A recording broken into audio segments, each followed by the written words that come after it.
ونصلي على رسوله الكريم أما بعد بسم الله الرحمن الرحيم فصل لربك وانحر সম্মানিত সুধী, আজকে আমি ঈদাইনের মাসাইল সংক্রান্ত আলোচনা করব।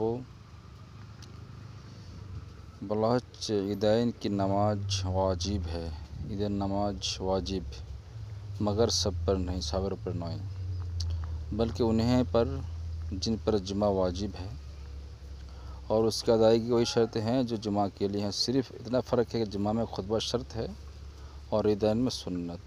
जुमा मध्य खुतबा शर्त तो ঈদাইনের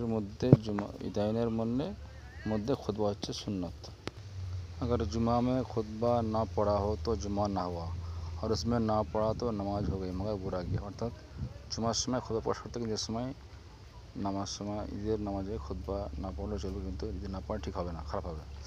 কিন্তু পার্থক্য হচ্ছে দুটো ফারাক এক है जुमा का खुतबा कबल नमाज है, ঈদাইন का बाद नमाज। तो পার্থক্য হচ্ছে जुमार आगे खुतबा, ঈদের পরে खुतबा। अगर पहले पढ़ लिया तो बुरा किया, यदि आगे पढ़ लाई ঈদের आगे खुतबा पढ़ लिया था ঠিক করে নাই, ভুল করেছে, খারাপ কাজ করলো। मगर नमाज हो गई, नमाज हो जाए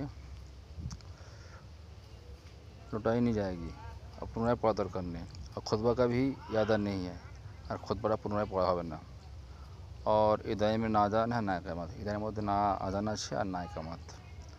सिर्फ दो पर इतना कहने की इजाज़त है, अस्सलातु जामियातुन, अस्सलातु জামিয়া, অর্থাৎ দুবার শুধু এটা বলতে পারে আসসালাতু জামিয়া। এটা কোথায় আছে? ফতোয়া আলেমগীর দুররে মুখতারও আছে।